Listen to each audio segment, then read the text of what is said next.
Տիկին Օհանյան շարունակել ես մի բառ։ Նայեք, մի դեպքում Նիկոլ Փաշինյանը հայ առաքելական եկեղեցու հետևորդ է հանդես գալիս, չհիշելով իր պաշտոնեական գործառույթները։ Մյուս դեպքում որպես ֆիզիկական անձ, սա ինչի համար է արվում, իրեն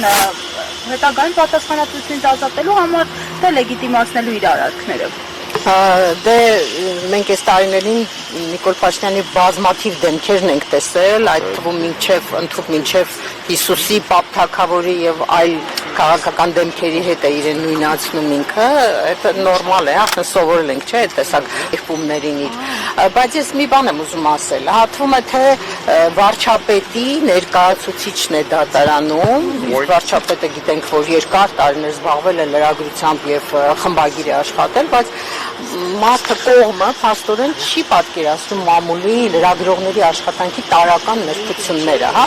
Հոդվածը, ցանկացած հոդված, դա իրավաբանական տեքստ չի, որ դու դնես սպեկտրալ անալիզ անես եւ ամեն բառը բերես համապատասխանեցնես օրենքին, ամեն բառի հետ կապված առանձին հարց տաս։ Հոդվածի հեղինակները սարկազմ են անում, հումոր են անում, տարբեր զուգահեռներ են անցկացնում, կարող է պամֆլետ լինել, կարող է ծաղր լինել։ Հիմա դուք պատկերացնում եք, ասենք, 4-րդ իշխանությունը ունի շարք, չէ՞, այդպես երազների շարք։ Հիմա նույն հաջողությամբ կարող է վաղ Նիկոլ Փաշինյան դիմի, ասի Նիկոլ Փաշինյանի երազը, որ նկարագրում է, այդ երազի մեջ դրած բաները չեն համապատասխանում իրականությանը, կամ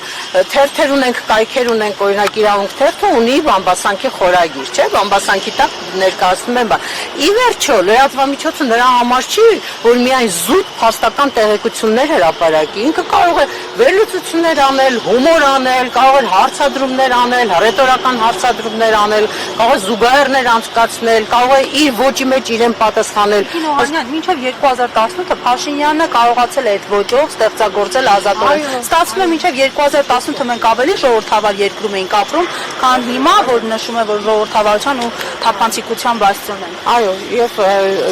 ես ասեցի մի քիչ առաջ, չէ, որ ինքը տարիներ շարունակ ազգային ժողովի ամենաբարձր անդոնից հնչեցնում էր օդում կախված լուրերի համաձայն եւ բազմաթիվ տեղեկություններ, պնդումներ էր անում, այսինքն այդ իր ցանկացած ելույթից հետո իրեն կարող էին դիմել դատարան, նույն, չգիտեմ, Սամվել Ալեքսանյանի, Հովիկ Աբրամյանի, ում դեմ ասեց, չեն ֆայմել իշխանությունը։ Չեն ֆայմել։ Հիմա օրինակ կաթողիկոս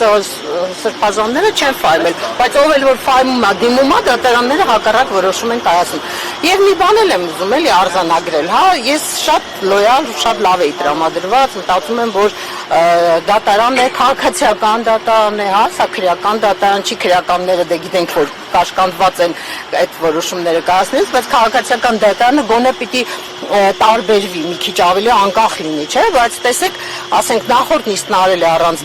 մեր մասնակցությամբ, դատարանը չի հաշվի չի առել, որ դիմացը լրատվամիջոց է, լրատվամիջոցի ներկայացուցիչը ներկա չի դատական նիստին, ինչու՞ ես դու նիստ անում եւ հապճեպ ապացույցների բեռի բաշխում ես անում։ Երկրորդը գալիս է վարչապետի ներկայացուցիչը, որը թվում է թե ամբողջ օրը լայվ է մտնում, ելույթներ է ունենում, չէ, ամենտեղ ասում է եկեք ինձ հարցեր տվեք, ես պատրաստ եմ պատասխանել, եկեք իմ հետ բանավիճեք եւ այլն, եւ իր ներկայացուցիչը թույլ չի տալիս, որ այս լրատվամիջոցները լուսաբանեն ուղիղ դատական նիստը։ Ու դատարանն էլ բավարարում է անմիջապես իր պահանջը։ Ինչու՞ ես բավարարում։ Բա մի հատ չես հարցնում, ասես պատճառը ո՞րն է, կողմ, երիտասարդ, քեզ համար շատ լավ հարթակ է, ելույթ ունենալու, խելացի մտքեր արտահայտելու, այսինքն նպատակահարմար չեն գտել, բայց այսինքն սա ցույց է տալիս, որ ինչ-որ հարց կա, որ կաշկանդված են, ամաչում են, չեն ուզում լուսաբանվի, ես դրա համար եմ ասում, հիմա լրատվամիջոցները պիտի մեծ ուշադրություն դարձնեն այս դատական գործին, որովհետև այստեղ նաև երևում է, թե մենք ինչքան ժողովրդավար ենք, ինչքան անկախ ենք եւ դատարանը որքանով է կարողանում օրենքի տառը պահել։ Ամփոփելով խոսքի ազատության եւ նմանատիպ հայցերի սահմանը որտեղ է զրպարտության վիրավորանքի իշխանությունները շատ վիրավորվող են դարձել այս վերջերս, որտեղ է այդ սահմանագիծը։ Հիմա տեսեք, իրանք ինչքան շատ են զրպարտում ու վիրավորում, բոլորին, չէ, բոլորին, ոչ մի անձեռնմխելի օղակ, անձ, նույնիսկ հարգանքի արժանի ինստիտուտ, որպեսզի այնպեսին ինչպեսին մեր եկեղեցին է Մայրաթոռը, իրենց համար անձեռնմխելի չէ, կարող են ասենք սրբազանների մասին գրել մանկապիղծ են, կարող են գրել, որ չգիտեմ, բան են խախտել են կանոնակարգը եւ այլն, իրենց ամեն ինչ թույլատրելի է, բայց իրենց նկատմամբ տեսեք մի կես քայլ արվում, թե չէ, իրանք ոնց են բոլոր հնարավոր միջոցներով իրենց շահերը պաշտպանում, իրենց իրավունքները պաշտպանում, նույնիսկ մտնում է դատարան։ Այն դեպքում, որ այս Պարագայում, ասենք 30 տարվա մեջ մենք չենք ունեցել նման դեպք, որ երկրի նախագահը դիմի դատարան։ Սա առաջին դեպքն է, չէ՞։ Նախադեպ է ձևավորում մարդը արդեն։ Վերջնում սաստկացել են կարծես թիրախավորումները իշխանությունների ոչ հաջող լրագրողների։ Այսօր հրապարակն դատարանում 2-3 օր առաջ ժուրնալիստների միության նախագահին էին թիրախավորել։ Ինչ եք կարծում այս կոնտեքստում արդյոք ճնշումները ուժեղ չեն լինի դատարանի վրա։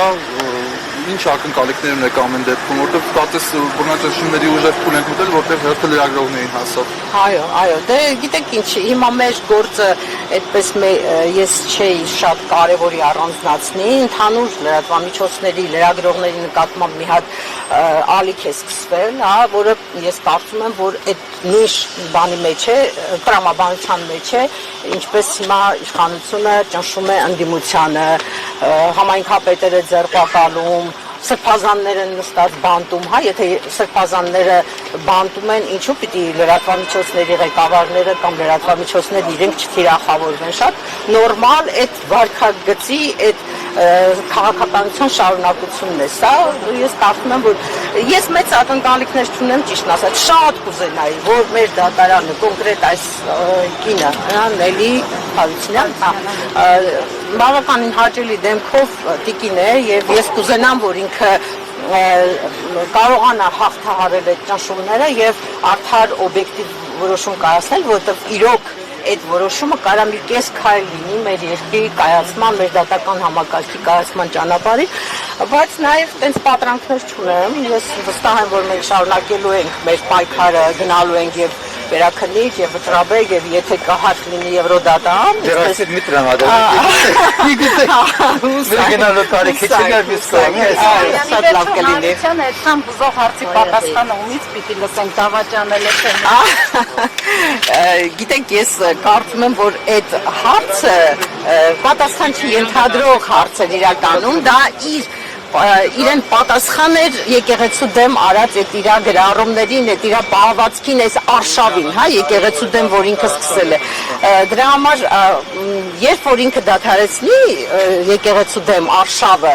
մենք էլ կհրաժարվենք այսպիսի հարցադրումներ անելուց, ասենց ասեմ։ Հիմա ստացվում է, որ ծափահարել կարելի է միայն Նիկոլ Փաշինյանը։ Այն էլ եկեղեցու ներսում, չէ՞։ Պատարագի ժամանակ։ Եվ շնորհակալություն։ Շնորհակալություն Ես եմ շնորհակալ բոլորից։